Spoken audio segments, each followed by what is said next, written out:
Baik, terima kasih pemirsa, masih bersama Widi di Sebaiknya Anda Tahu, dan tentunya masih bersama Bapak Irbansyah, Pak ya. Oke, kita akan lanjutkan perbincangan kita hari ini. Nah, kalau tadi kita berbicara mengenai industri 4.0, sekarang kita berlanjut mengenai mengenai tema hari ini, tema seminar, yakni apa Pak yang dimaksud dengan peluang dan juga tantangan Pak di yang mana masuk kepada dunia pendidikan, khususnya di pondok pesantren, Pak. Baik. Kalau kita bicara mengenai peluang dan tantangan, itu pasti paralel dengan perubahan. Benar. Ya, jadi perubahan itu selalu memunculkan dua hal, peluang dan tantangan. Ya. Nah, sebelum saya membahas peluang dan tantangannya, untuk sebagian orang awam, ya itu pasti hanya melihat tantangannya aja. Dan sebagian manusia itu suka dengan kenyamanan. Benar. Ya, betul zona ya. nyaman, Pak. Benar, ya. zona nyaman, tidak ingin berubah. Dan itu adalah hal yang sangat wajar. Ya, contohnya dulu sampai pernah ada iklan kan, kalau sudah duduk lupa berdiri kan gitu kan ya. Nah, itu menggambarkan betapa orang memang suka dengan hal yang sifatnya nyaman, tidak mau berubah. Tetapi lagi-lagi seperti saya ceritakan, toh ada industri 1.0, 2.0, kemudian 3.0 dan 4.0 lagi. Artinya memang ada sekuen terjadinya perubahan-perubahan. Benar. Ya. Dan kembali kepada basis yang tadi saya katakan, dalam setiap perubahan selalu muncul dua hal. Apa itu? Tantangan dan juga peluang. Saya akan bahas dulu tantangannya. Benar. Ya. Tantangan pertama untuk mengantisipasi teknologi adalah penguasaan kita atas teknologi itu sendiri. Saya akan berlaku realistis ya, bahwa kalau kita harus bersaing dengan bangsa lain dalam hal teknologi, ya, rasanya kalau saya katakan kita masih tertinggal, Pak, ya? Kita tertinggal jauh sekali. Tertinggal jauh sekali. Tetapi ada berita bagusnya. Apa itu? Berita bagusnya adalah kita tidak perlu untuk menjadi inovator dalam teknologi, tapi kita bisa menggunakan atau memanfaatkan teknologi itu. Benar. Ya. Nah, jadi kalau dalam bahasa Inggris kita sebut to cope with the technology. Jadi kita bisa untuk menggunakan teknologi itu. Nah, dalam hal menggunakan teknologi, saya ingin katakan nih buat anak-anak generasi muda kita ya, bahwa jangan takut bahwa kita tidak menciptakan teknologi. Jangan lupa di negara asalnya pun teknologi itu yang menciptakan dengan yang menggunakan tidak sama. Yang menciptakan sendiri, yang menggunakan kan lain lagi ya. Nah, begitu loh maksud saya. Jadi artinya kita masih bisa bersaing dalam penggunaan teknologi itu sendiri. Any technology. Ya, setiap teknologi yang ada, nah kita berusaha buat mempelajari bagaimana untuk memanfaatannya. Nah, saya lebih cenderung ayo kita belajar memanfaatkan teknologi. Ya, sementara kita mungkin juga berusaha keras untuk menciptakan teknologi baru yang bisa bersaing, yang advance ya, tapi di sisi lain kita adalah bagaimana kita bisa memanfaatkan atau menggunakan teknologi. Nah, itu menjadi tantangan yang pertama. Tantangan yang pertama. Ya, kita harus mampu untuk apa tadi? Memanfaatkan dan menggunakan teknologi. Bagaimana caranya? Ya tidak ada caranya, kita mesti belajar. Benar. Ya.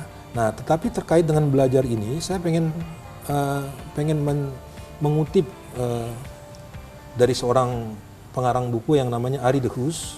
Dia mengarang buku namanya The Living Company tahun 97, di mana dia mengatakan dalam buku itu adalah the only source of competitive advantage adalah learning faster than competitor. Learning faster than ya. Jadi artinya apa? Bahwa belajar saja tidak cukup, kita harus belajar lebih cepat. Ya, nah, lagi-lagi ini menjadi tantangan kedua. Bagaimana caranya belajar lebih cepat daripada orang lain? Nah, sementara Indonesia nih, mohon maaf ya, ini saya harus menyatakan ini bahwa kita termasuk orang yang malas belajar. Benar. Ya, saya kalau tanya mungkin baca buku setahun berapa kali, mungkin jawabannya susah untuk dijawab. Kecuali kalau Anda seorang dosen barangkali ya. Tapi seorang eksekutif atau seorang pejabat di pemerintahan, kalau saya tanya baca buku 1 tahun berapa kali, mungkin dia jawabnya susah gitu ya. Nah, jadi padahal sudah dibilang Iqra itu adalah sumber dari kita pembelajaran, membaca. Ya, jadi tantangan yang kedua tadi apa? Bagaimana kita bisa belajar lebih cepat ya. Nah, yang ketiga menurut saya tantangan yang juga sangat krusial adalah bagaimana penggunaan teknologi itu bisa cepat terdistribusi dan merata di seluruh Indonesia. Jadi kalau kita bicara industri 4.0, barangkali yang baru merasakan dampaknya di kota-kota besar. Iya, benar. Ya, sehingga waktu seminar ini kita bawa ke Lubuk Linggau ini pun banyak orang bingung, apa itu 4.0? Ya, benar sekali. Betul ya? Benar. Jadi mudah-mudahan dengan adanya seminar ini setidaknya ya kita dari Yayasan Al-Hadi ini sudah memberikan semacam awareness, kesadaran, oh ternyata ada perkembangan seperti itu. Ya. Jadi saya ulang, 3 tantangan terbesarnya. Yang pertama adalah yang pertama tadi apa? Masih ingat nggak? Yang pertama teknologi itu sendiri ya, ya bahwa kita dalam hal ini memang harus mampu menggunakan teknologi itu sendiri. Yang kedua adalah bagaimana kita belajar lebih cepat. Daripada yang ketiga adalah penyebaran dari teknologi itu sendiri. Ya, dalam arti bukan sekedar disebarkan, tapi juga digunakan, dimanfaatkan. Nah, dari tiga tantangan tadi, ada satu sebetulnya tantangan lain yang juga menurut saya sangat esensial, yaitu kita tidak memanfaatkan teknologi, tapi kita dimanfaatkan oleh teknologi. Kira-kira ngerti nggak maksudnya yang saya maksud? Jadi kita tidak memanfaatkan teknologi, tapi dimanfaatkan. Contohnya apa? Ini pasti pakai medsos semua kan? Benar. Ya, banyak sekali yang pakai medsos. Ini pasti kru-krunya juga, ini yang pemirsa pun banyak menggunakan media sosial. Mungkin disadari atau tidak disadari bahwa sebetulnya dengan banyak menggunakan medsos tadi itu, kita sedang dimanfaatkan oleh teknologi. Benar sekali. Betul ya? Nah, tanpa disadari Pak tanpa disadari ya. Nah, tadi di dalam seminar ini pun sempat disinggung mengenai hati-hati dengan medsos. Sekali lagi, medsos bukan hal yang negatif, bukan hal yang buruk, tapi hati-hati kalau kita tidak bisa mengendalikannya. Tergantung dengan kita sendiri Pak ya, sebagai usernya. Ya, jadi memang ada beberapa hal yang memang kita mesti berhati-hati dengan medsos tadi.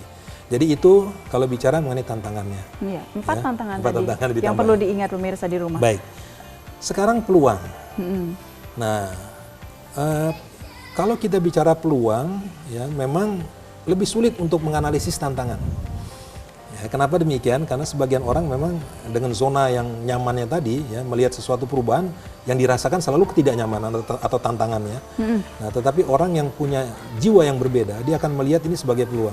Nah, sebelum saya menjawab peluang ini, memang salah satu kelemahan kita untuk mampu melihat peluang adalah rendahnya mental kewirausahaan. Iya. Ya, betul ya. Nah, jadi rendahnya yang disebut dengan entrepreneurship mindset. Ya. Nah, disinilah juga kami dari Yayasan Al-Hadi, kita selalu mencoba untuk menstimulasi jiwa entrepreneur itu, ya, karena tanpa jiwa entrepreneur ya yang akan dilihat selalu ada tantangannya aja, kesulitannya saja. Ya, nah kalau seorang entrepreneur selalu melihat celah. Bagaimana bisa untuk memanfaatkan peluang yang ada, Pak ya? Nah, salah satu peluang yang ada, saya akan ambil saja pada waktu tadi sedang seminar.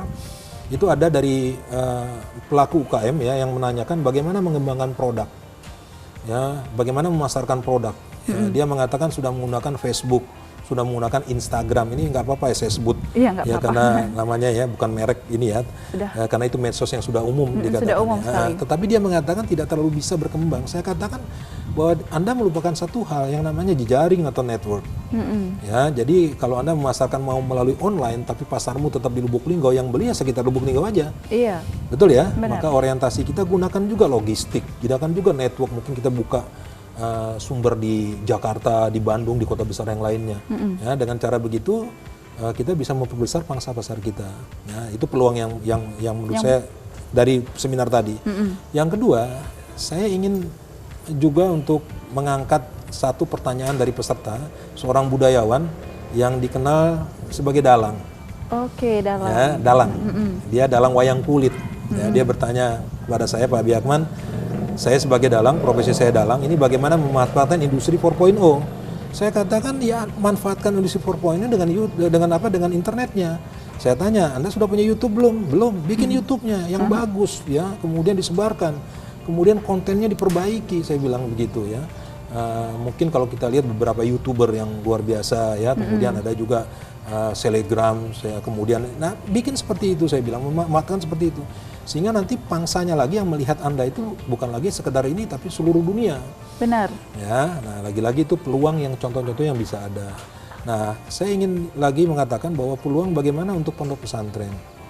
Nah, ini mungkin agak sedikit panjang, tapi saya perlu sampaikan bahwa pondok pesantren kalau dikaitkan dengan peluang, kita kembali lagi, pertanyaan saya begini, sekarang kan kita punya generasi per generasi, betul ya?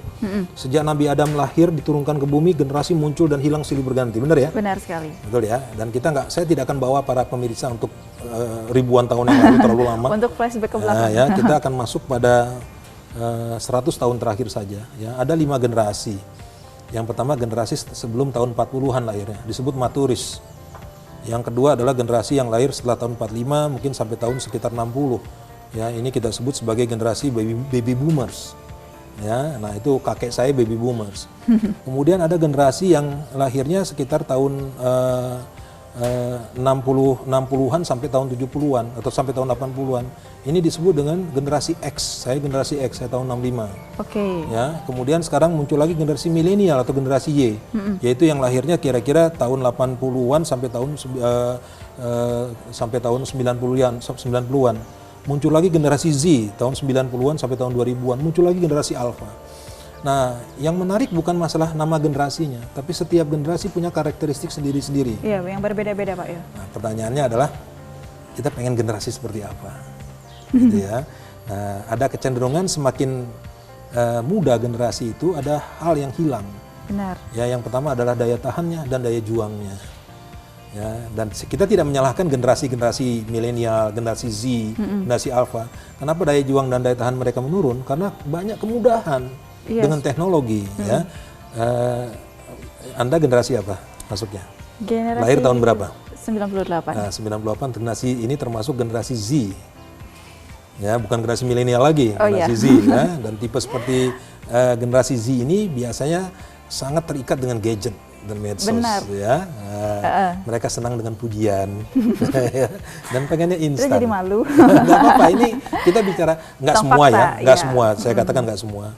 Kemudian generasi Z ini juga salah satu karakteristik adalah dia suka berpetualang, pengen mencoba hal baru. Benar. Loyalitasnya kurang, ya, gitu ya. Nah, tetapi dia punya kreativitas yang tinggi dan kemampuan memanfaatkan teknologinya juga yang tinggi. Nah, jadi kembali kepada pondok pesantren. Jadi kita ada punya bukan beban ya, tapi punya peluang bagi saya untuk bagaimana agar generasi seperti kalian ini juga dilengkapi dengan daya tahan dan daya juang. Nah, itu bisa nggak masuk dalam sistem pendidikan kita agar konsep daya juang dan daya tahan tadi, adversity and competitiveness tadi, itu tidak hilang dengan peralihan dari generasi ke generasi. Ya, nah ini sebetulnya saya sudah bicara sedikit mengenai peran strategik pondok pesantren di masa depannya, gitu ya. Oke, kita bisa break sebentar Pak ya.